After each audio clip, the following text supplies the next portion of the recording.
아멘. 여러분, 고래 중에 민부리 고래라는 고래가 있습니다. 고래 한 마리가 이 민부리 고래 한 마리가 거의 4시간 동안 숨을 참고 잠수해서 이 과학자들을 깜짝 놀라게 한 고래가 바로 저 고래입니다. 여러분, 이 포유류는 모든 고래 중에서 가장 깊이 잠수할 수 있어요. 그리고 가장 오랜 시간 동안 숨을 참고 또 잠수할 수 있어요. 그래서 이 고래의 종류들 가운데 가장 신비한 고래로 꼽히는 고래가 바로 민부리 고래입니다. 여러분, 일반적으로 고래들은요 보통 15분에서 길어야 30분 숨을 참습니다. 그러니까 그 시간 동안만 바다 속에 들어가서 그들이 헤엄을 치는 거예요. 그런데 여러분이 민부리 고래는요, 최근 이 듀크대 국제연구진이 연구한 결과 한 마리가 3시간 42분 동안 잠수하는 기록을 그들이 조사하게 되었어요. 그리고 실제로 산소를 가지고 호흡한 시간은 77분밖에 안 되는데 나머지 3시간 동안을 이제는 숨도 쉬지 않고 여러분 바닷속에서 수영을 한다는 사실이죠. 그리고 저 고래가 몇 미터까지 내려가냐면요 3,000m예요. 일반 고래들은 300m가 고작이거든요. 물론 우리에 비하면 300m도 굉장히 깊은 깊이죠. 그런데 저 민부리 고래는 그들과는 달라요. 10배가 되어지는 3,000m까지 내려가서 아주 그 바닷속 깊은 곳을, 아무도 없는 곳을 유영하면서 여러분 다니는 고래가 바로 저 민부리 고래예요. 우리가 영적 크기를 키우라는 말씀에 대해서 지난 시간에 함께 나누었어요. 그런데 저는 영적 크기라는 것은 단순히 넓이만을 말하는 것이 아니다라고 생각합니다. 그리고 단순히 용량, 즉 크기만을 말하는 것도 아니라고 생각해요. 그러면 무엇일까? 여러분, 깊이도 중요하다라는 거죠.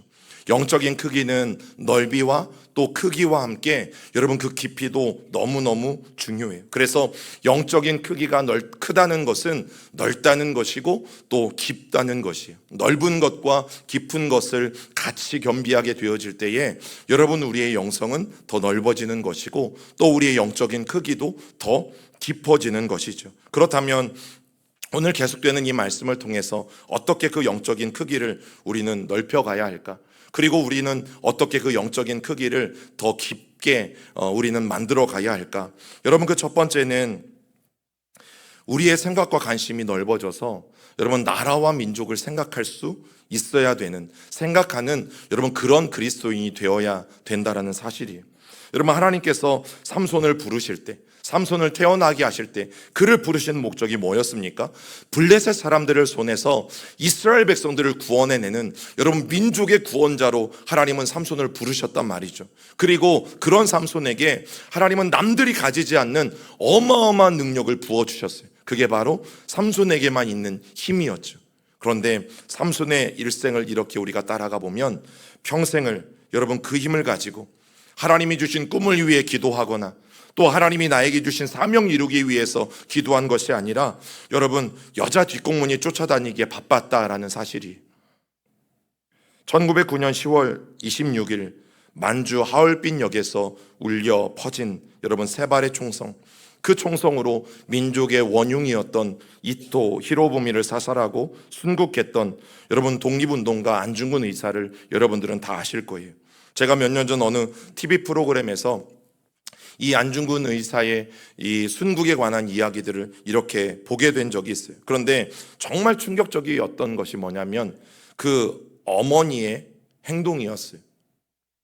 이 안중근 의사의 어머니가 옥중에 있는 아들에게 편지를 쓴 이 편지를 방송에서 낭독해 주는데 여러분 그것을 보면서 사실 눈물을 흘릴 수밖에 없었던 것은 아들아, 옳은 일을 하고 받은 형이니 구차하게 삶을 구하지 말고 죽으라.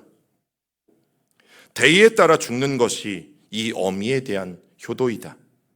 그리고 이런 편지의 내용도 있어요. 나는 이제 이 세상에서 너와 다시 재회할 마음이 없다. 내가 너를 위해 수의를 만들어 보내니 이것을 입고 가거라. 그리고 1910년 3월 26일 향년 31세의 나이로 리순 감옥에서 이 안중근 의사는 순교하게 되죠. 여러분 왜 충격적인지 아시겠죠? 보통 엄마들은 이러지 않아요. 보통 자식을 가진 부모들은 여러분 마음은 다 똑같아요.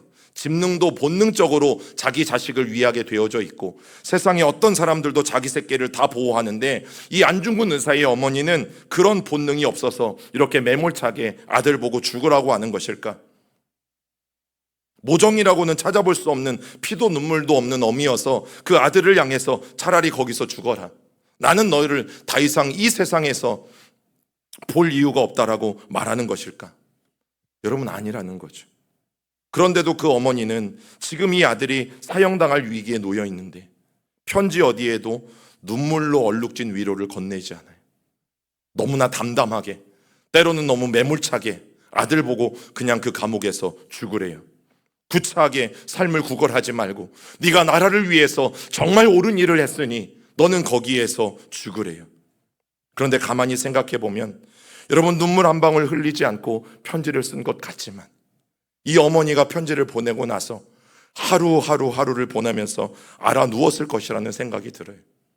아들에게는 그 마음으로 그렇게 편지를 보냈지만 진짜 엄마의 마음은 너무너무 아들을 잃은 그 속상함과 또 아들을 잃은 그 안타까움 때문에 여러분 몇 날 며칠을 알아 누웠을 것이라고 저는 생각되어져요.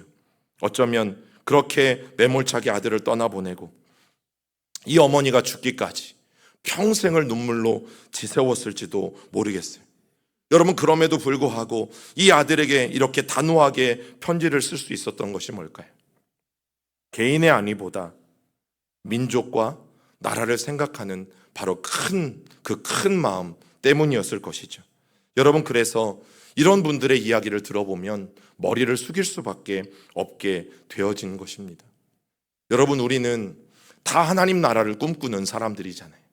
하나님 나라를 찬양하고 하나님 나라를 들어가겠다고 하고 하나님 나라를 소망한다고 말하는 우리들, 여러분, 우리에게 그런 영원한 삶을 허락해 주신 하나님이 나의 아버지 되신 것을 우리가 믿기 때문에 우리도 어떻게 합니까?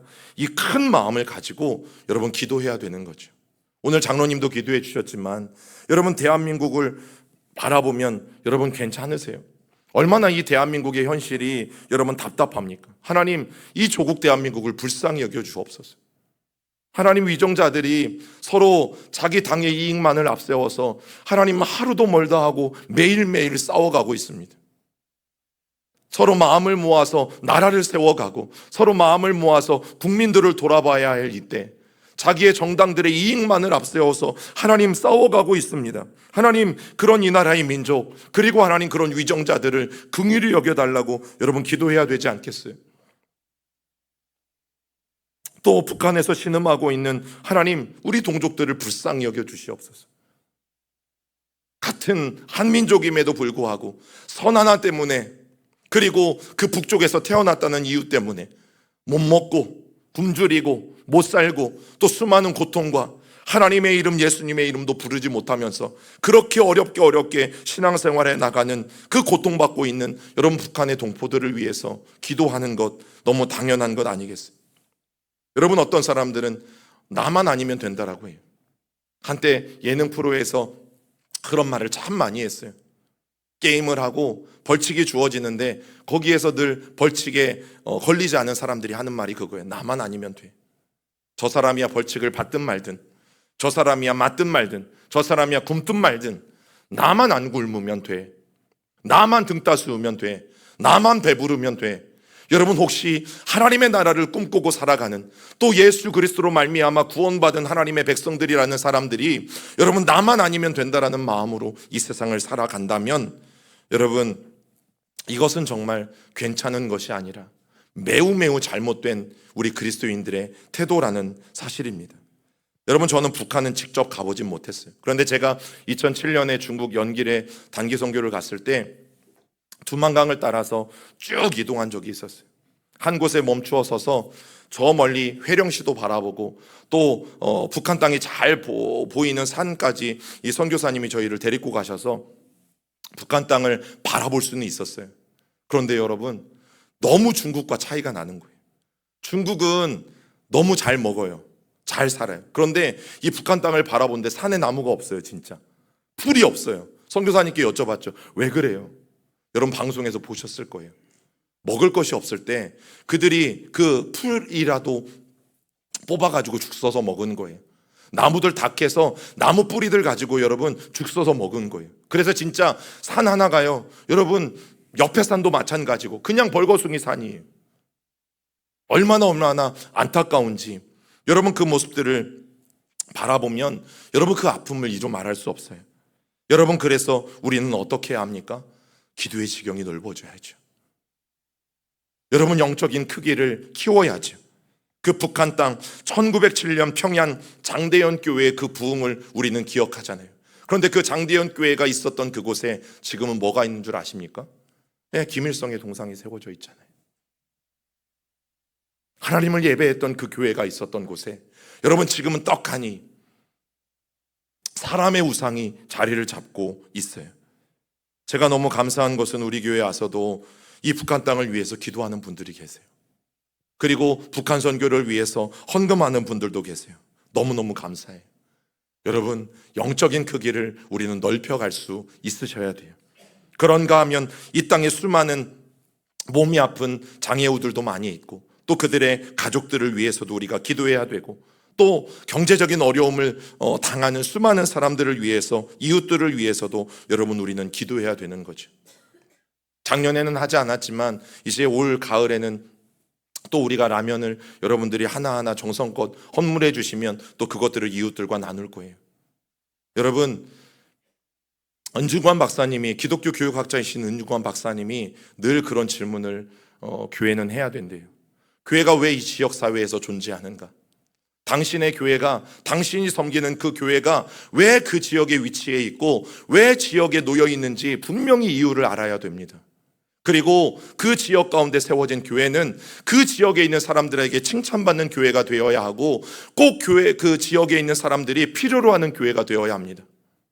반대로 그 교회가 사람들에게 멸시받고 사람들에게 조롱거리가 되고 사람들에게 손가락질 당하고 저 교회 가면 안 되는 교회라고 인식되어지면 그 교회가 세워진 목적을 다하지 못하는 것이라고 말씀하셨어요.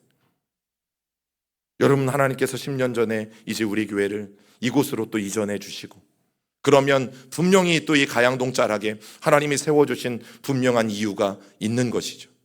그러면 그 존재의 이유를 우리는 늘 하나님께 물으며 또 이 지역 가운데 여러분 필요한 교회가 돼야지. 주일마다 저 시온교회 막 주차 때문에 우리가 피해본다. 주일마다 저 사람들은 교회 열심히 가는지 모르겠지만 저 사람들 때문에 우리는 힘들다. 여러분 이런 소리를 들으면 안 되겠죠. 교회가 왜 이곳 가운데 존재하는지 그 이유를 우리는 분명히 알고 여러분 우리 교회로 말미암아 우리 가양동 전체가 아니어도 괜찮아요. 우리 동서남북으로 우리 교회와 만나고 있는 여러분 이 지역들이 살아나고 정말 약한 사람들이, 상한 사람들이, 소외된 사람들이 예수님을 알고 회복할 수 있다면 여러분 하나님이 우리를 이곳에 보내주시고 또 이 교회를 이 땅에 세우신 그 목적 하나를 여러분 우리는 이루어갈 수 있다라는 사실이. 여러분 두 번째는 적군과 아군은 제발 구분하며 삽시다. 지난 주일에 나누었던 이 삼손의 귀한 태도가 뭐였어요? 자신의 민족을 사랑하는 태도. 그런데 자신을 밧줄에 묶어서 꽁꽁 이 블레셋 사람들에게 넘겼던 이 유다 지파 사람들을 삼손이 어떻게 했습니까? 보복하지 않았죠. 왜요? 내가 싸워야 될 대상은 블레셋 사람들이지 같은 민족인 유다 지파 사람들이 아니다라는 생각 때문이었어요. 그런데 그런 생각은 여러분 다윗이 골리앗을 상대하며 싸우러 나갈 때도 같은 모습을 보여요. 우리 사무엘상 17장 28절 읽어봅니다. 시작. 큰형 엘리압이 다윗이 사람들에게 하는 말을 들은지라 그가 다윗에게 노를 바라여 이르되 내가 어찌하여 이리로 내려왔느냐 들에 있는 양들을 누구에게 맡겼느냐 나는 내 교만과 내 마음의 완악함을 아노니 내가 전쟁을 구경하러 왔도다. 여러분 지금 다윗이 골리앗과 싸우려고 하는 굉장히 급박한 상황입니다. 아버지 이새가 형들의 안부가 궁금해서 음식들을 싸주면서 이거를 천부장에게도 갖다 주고 제발 형들의 안위를 좀 보고 오라고 했어요. 그리고 그 전쟁터에 가서 큰형 엘리압을 만났는데 오늘 큰형 엘리압이 자기를 위문하러 오고 아버지 심부름을 온 다윗에게 이렇게 모욕하고 있는 거죠. 여러분 이미 막내 다윗이 모든 형들이 보는 앞에서, 모든 가족들이 보는 앞에서 왕으로 기름 부음 받은 장면을 큰형 엘리압도 전쟁에 나오기 전에 봤어요. 여러분, 그것 때문인지 몰라도 더 이 막내 다윗이 밉게 여겨지고 또 이기심과 시기심 때문에 훨씬 더 질투했을지 몰라요. 이 철딱선이 없는 자식아, 네가 뭘 안다고 여기까지 온 거니? 집에서 가만히 양이나 치고 있을 것이, 도대체 그 아버지의 양떼는 다 누구한테 맡겨놓고 누구한테 버려두고 여기까지 온 거야. 네가 왕으로 아무리 기름 부음을 받았으면 받았지, 네가 뭘 안다고, 네가 얼마나 잘났다고. 나는 너의 그 교만한 마음을 너무 잘 알고 있어. 여러분, 그런데 이게요, 단둘이 있을 때 한 얘기가 아니에요. 지금 모든 군사들이 보는 앞에서 노골적으로 큰형이 자기의 동생을 모욕하고 모독을 주고 있었다라는 사실이죠. 여러분들이 다윗이라면 상처를 받겠어요, 안 받겠어요? 다윗이 잘못한 게 뭐가 있습니까? 그냥 아버지 신부로 몬 거잖아요. 그런데 다윗이 이렇게 반응해요. 29절도 있습니다. 다윗이 이르되 내가 무엇을 하였나이까? 어찌 이유가 없으리까 하고 딱 한마디 합니다. 내가 뭘 했습니까? 그리고 내가 어찌 이유 없이 여기에 왔겠습니까? 그리고 이렇게 말을 이어서요. 17장 30절입니다. 시작. 돌아서서 다른 사람을 향하여 전과 같이 말하매 백성이 전과 같이 대답하니라. 형이 나에게 뭐라고 하든 형에게서 돌아섰어요. 그리고 다시 이 이스라엘 군사들을 향해서 계속 자기가 하던 말을 그 백성들에게 계속해서 다윗은 해나갔어요. 여러분, 여기에 돌아서서라는 말, 그리고 다른 사람을 향하여 계속 말을 이어갔다는 말, 여러분, 이 말씀이 저는 너무너무 감사한 말씀이에요. 왜 그런 줄 아십니까? 만약에 다윗이 너무 열이 받아서 형과 그 자리에서 싸웠다고 생각해 봅시다. 형, 내가 뭘 잘못했어요? 아빠가 나 보내서 왔고 음식 가져가라고 해서 힘들게 들고 왔고, 내가 이 15살 나이에 전쟁터까지 나도 무서운데 내가 온 거, 내가 뭐가 잘못이냐고 여러분, 형하고 대판 싸울 수 있었죠. 그런데 다윗은 돌아섰어요, 형에게서.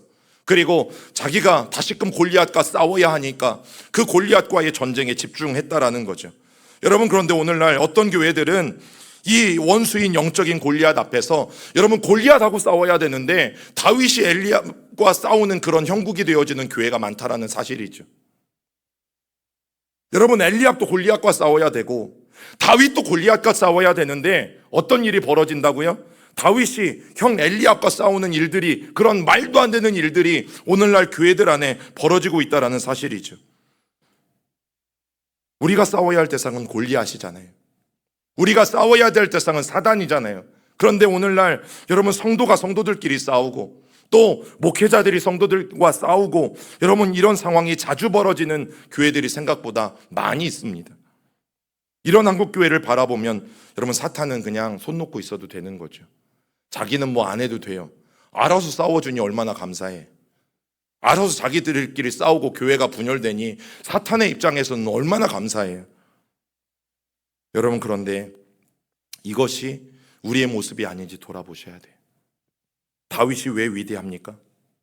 형이 아무리 모욕을 해도, 형이 아무리 많은 사람들이 보는 앞에서 다윗에게 모독을 가해도 여러분, 오히려 분노와 울분이 일지만 그것을 참고 어떤 경우에도 형은 내 적이 아니다.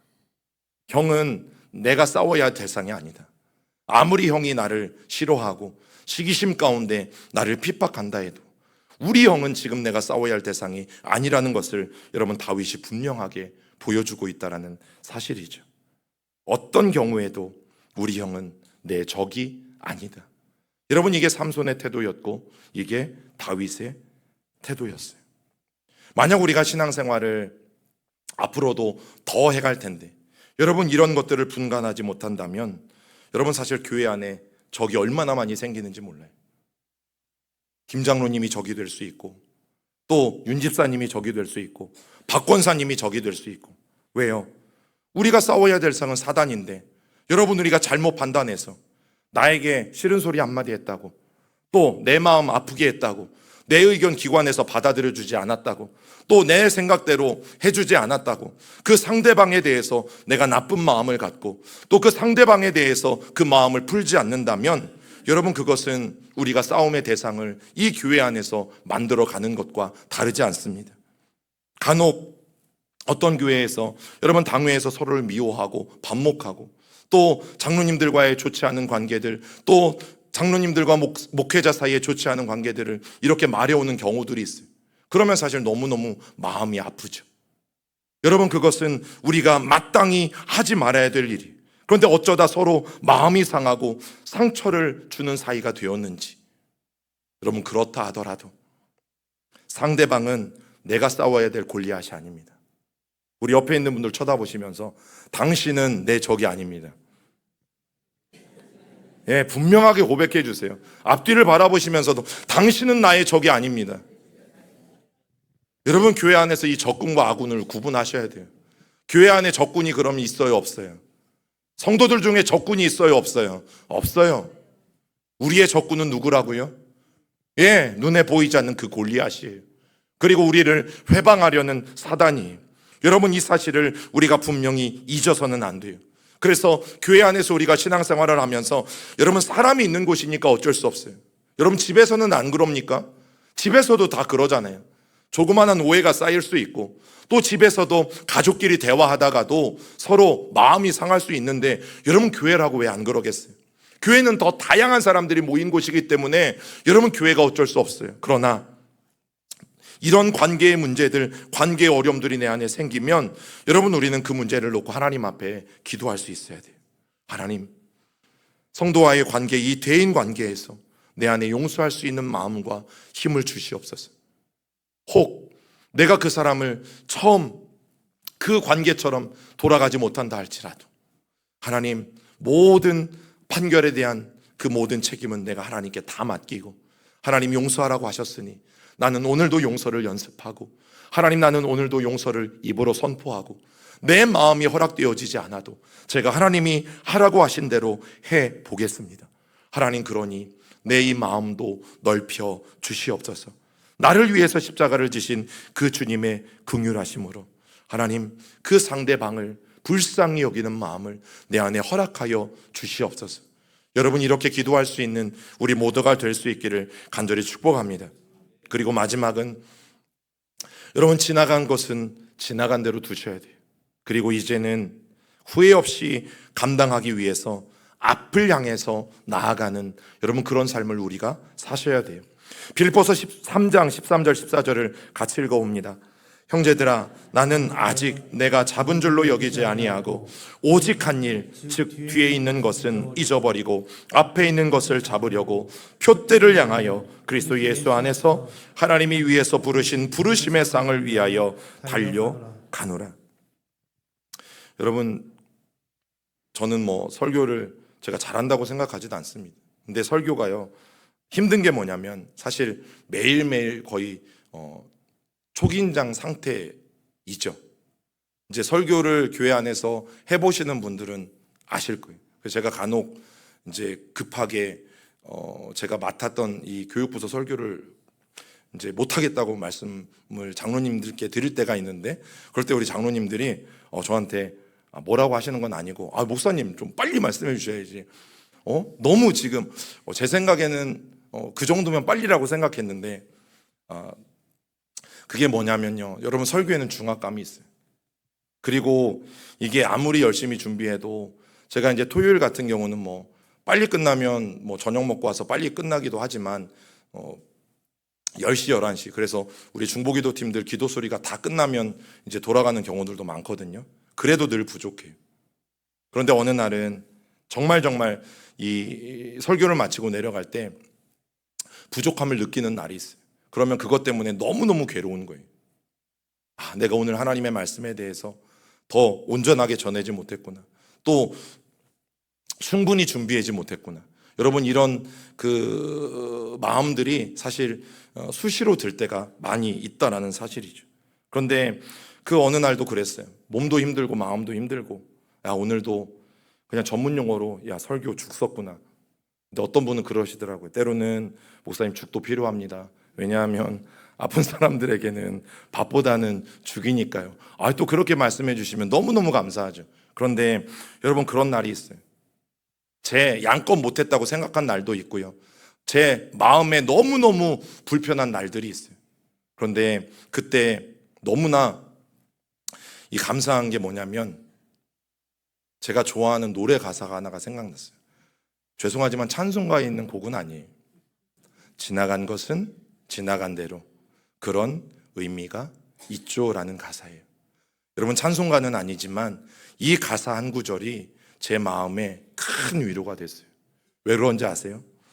만약 이제 오늘 말씀이 끝나면 이제 저녁에 집회가 아니면 저는 저녁 설교를 또 준비해야 되잖아요. 그래서 지금 자꾸 이제 삼손이라고 해야 되는데 사울이라고 하는 이유는, 수요일날 나오시는 분들은 알죠. 지금 수요일은 누구 얘기하고 있어요? 사울 얘기를 하고 있으니까 저도 사울 얘기가 나왔다가 이게 삼손 얘기가 나왔다가 너무너무 죄송한데, 그래서 그래요. 그런데 여러분, 이 가사가 제 마음속에 딱 박히고 나서 사실 정리가 됐어요. 왜냐하면 설교는 계속 또 반복이잖아요. 그러면 지나간 것은 저는 빨리 잊어버려야 돼요. 그리고 앞으로 또 준비해야 될 그 설교, 예배 설교, 여러분 그것에 집중해야 돼요. 그래야지만 성도들에게 좋은 것을, 또 좋은 말씀을 나눌 수 있는 것이지, 여러분 제가 과거에만 머물러 있고 지난 그 죽순 설교 때문에 계속해서 괴로워하고 있다면 앞으로 준비하는 설교가 부족할 것이라는 것을 제가 깨닫게 된 거죠. 그래서 네가 죽었다면 오히려 앞으로 준비할 설교에 더 열심히 해라. 더 기도하고 더 말씀 연구하고 더 차근차근 준비해서 앞으로 하나님의 말씀을 나눌 때 더 열심히 준비하라는 마음들을 여러분 제가 얻었기 때문이에요. 그 마음을 깨닫고 나서 하나님께 큰 은혜가 되었어요. 그래, 지나간 것은 지나간 대로 그대로 버려두고 이제 내가 더 나은 것을 원한다면, 또 더 높은 것을 원한다면, 영적인 그 길을 키우길 원한다면 앞을 보고 나아가야 된, 여러분 이런 은혜를 깨닫게 되어졌을 때 다시 한번 저에게 큰 힘이 되어졌다는 사실이죠. 여러분, 우리는 뒤에 있는 것에 너무 집착할 때가 많아요. 그리고 너무 후회할 때가 많아요. 그런데 여러분 다 경험해 보셨잖아요. 아무리 후회해도 그것은 다시 원래대로 복원되지 않아요. 지나간 버스는 다시 오지 않아요. 그러면 우리는 무엇을 바라보아야 돼요? 앞을 바라보셔야 돼요. 바울의 고백처럼 앞에 있는 것을 잡기 위해 여러분 표대를 향하여 달려나가는 우리의 존재와 삶이 되어야 된다는 거죠.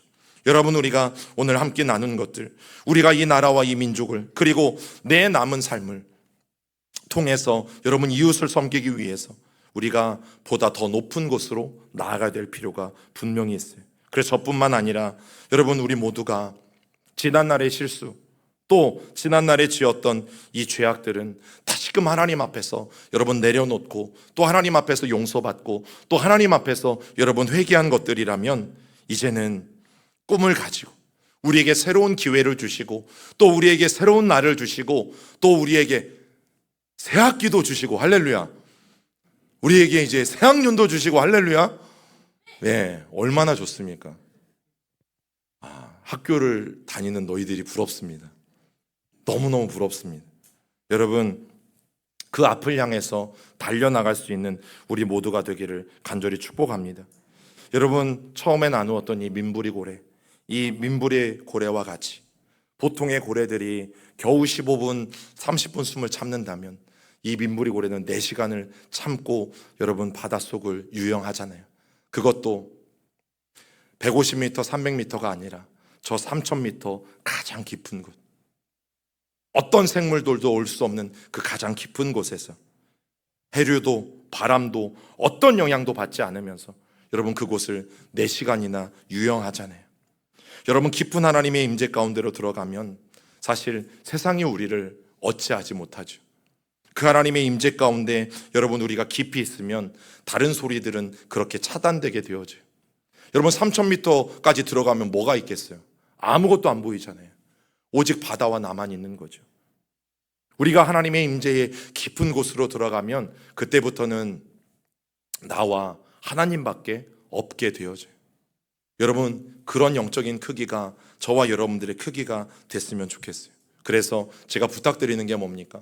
종종 제가 이제 본당에도 올라올 때도 있고 또 수예배실도 갈 때가 있는데 기도하시는 분들이 계세요. 제가 부탁드렸잖아요. 저 아는 체 하지 마시고 하던 기도 계속 하시라고.